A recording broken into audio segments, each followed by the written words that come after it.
अध्याय 4 शुल्क का किस्सा। The history of taxes and the power of corporations. हम कई बार शुल्कों के बढ़ने से अपनी निराशा जाहिर करते हैं। बजट वाले दिन ध्यान से वित्त मंत्री की बात सुनते हैं ये जानने को कि हमारा शुल्क बढ़ेगा या घटेगा। हमारा शुल्क के मामलों में इतना ध्यान देना यह दर्शाता है कि शुल्क हमारी जिंदगी में कितनी भूमिका निभाता है। इस अध्याय में रॉबर्ट शुल्क का इतिहास बताने का प्रयास करते हैं। वो बताते हैं कि पहले शुल्क नहीं दिया जाता था और लोग शुल्क देना पसंद भी नहीं करते थे। शुल्क लोगों पर सिर्फ युद्ध के समय लगाया जाता था। धीरे धीरे सरकारों ने शुल्क देना अनिवार्य कर दिया।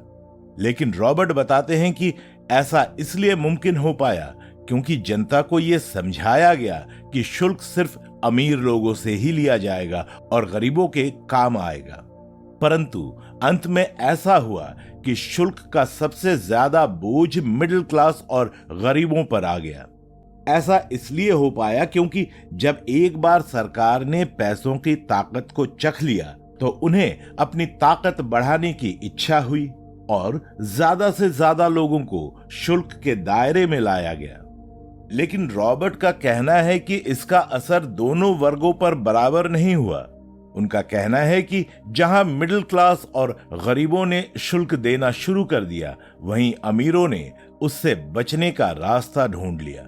ऐसा इसलिए हो पाया क्योंकि उनके मुताबिक पैसों से ताकत आती है, परंतु जब आप पैसों के लिए काम करते हो तो आप वो ताकत उस इंसान को दे देते हैं जिसके लिए आप काम कर रहे हैं। लेकिन जब हम पैसों को अपना काम करवाने के लिए इस्तेमाल करते हैं तो वो ताकत हमारे हाथों में ही रहती है और उस पर हमारा नियंत्रण। वो कहते हैं कि मिडिल क्लास या गरीब की तुलना में अमीर के पास संसाधन थे अपने पैसों की ताकत पर नियंत्रण और उसकी जानकारी, जिसकी वजह से वो शुल्क देने से बच पाए। वो समझाते हैं कैसे अमीरों ने अपने हिस्से के शुल्क से बचने के लिए कॉरपोरेशंस का इस्तेमाल किया। अपने पैसों को कॉरपोरेशन में लगाकर न तो सिर्फ उन्होंने अपना देय धन कम कर दिया बल्कि अपना शुल्क भी कम कर लिया, क्योंकि कॉरपोरेशंस का शुल्क इंसानों से कम होता है। कॉरपोरेशंस के जरिए अमीर अपने निजी खर्चे भी उठा सकते हैं और अपना शुल्क और कम कर सकते हैं। लेकिन कॉरपोरेशंस एक इमारत की नहीं बनी, न ही ढेर सारे कर्मचारियों की। वो कहते हैं कि कॉरपोरेशन सिर्फ कागज के पन्नों में होती है जो किसी कमरे में पड़े रहते हैं। रॉबर्ट बताते हैं कि उनके अमीर पिता ने उन्हें समझाया कि ये सिर्फ इसलिए संभव हो पाया क्योंकि अमीरों को अपने पैसों की ताकत का अनुमान था, उनके बारे में जानकारी और सरकार के नियमों के बारे में जानकारी। अगर कोई इंसान अपने विषयों के बारे में अनजान रहता है तो वो उसके लिए नुकसान की बात है। अगर इंसान अपने से संबंधित विषयों के बारे में जानकारी रखता है तो कोई उसे तंग नहीं कर सकता। इसी वजह से उनके अमीर पिता टैक्स अकाउंटेंट्स को ज्यादा पैसे दिया करते थे, क्योंकि उनकी जानकारी की वजह से ही वो अपने पैसों को अच्छे से संभाल सकते थे और उन्हें कम शुल्क देना पड़ता था। दूसरी तरफ वो बताते हैं कि उनके गरीब पिता उन्हें ये राय दिया करते थे कि उन्हें एक अच्छी कॉरपोरेशन में एक नौकरी ढूंढनी चाहिए, परंतु आगे जाकर उन्होंने अपने अमीर पिता की राय का पालन किया और एक कॉरपोरेशन खोली। वो बताते हैं कि जो वो नौकरी में कमाते थे वो उससे अपनी कॉरपोरेशन के द्वारा जमीन खरीदने में लगा देते थे और उसी संपत्ति की वजह से वो एक पॉश गाड़ी भी ले पाए। ऐसा हमने अपने आसपास भी देखा होगा कि कई व्यापारी या बड़े कारोबार वाले अपनी गाड़ियां, घर, जमीन और अन्य संपत्ति अपनी कॉरपोरेशन के नाम से खरीदते हैं, ना कि अपने नाम से।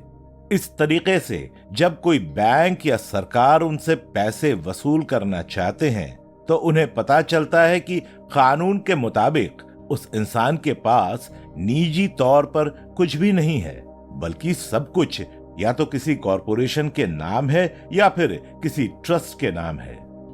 इसका बहुत ही उचित उदाहरण हमें हाल में ही पैंडोरा पेपर्स के खुलासे में दिखता है, जहां कई बड़े और मशहूर लोग जिनके न्यायालयों में मुकदमे चल रहे हैं, उनके नामों पर अन्य ट्रस्ट है जिसमें उन्होंने अपनी सारी संपत्ति इकट्ठा कर रखी है।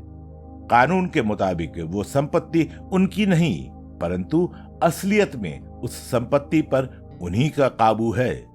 वो कहते हैं कि हर इंसान जिसको अमीर होना है उसे पैसों से संबंधित जानकारी होनी चाहिए ताकि कोई उसे तंग ना कर सके। इसी जानकारी के लिए उनके मुताबिक इंसान को ये समझना चाहिए कि एक, कहां निवेश करना सही रहेगा और कहां निवेश करने से पैसा कमाया जा सकता है। दूसरा, अपने पैसों की अकाउंटिंग के बारे में जानकारी, ताकि वो समझ पाए कि उनके पैसे कहां से कहां जाते हैं और उन्हें कैसे बढ़ाया जाए। तीसरा, बाजार की समझ, ताकि वो सही समय पर निवेश कर सकें और सही समय पर उससे बाहर निकल पाए। और आखिरी चीज, कानून की समझ, ताकि वो अपने शुल्क को कम कर सके। इस कहानी को पूरा सुनने के लिए डाउनलोड करें प्रतिलिपि FM ऐप और ऐसी दिलचस्प कहानियों से जुड़ने के लिए इस पेज को लाइक, सब्सक्राइब और शेयर करना ना भूलें।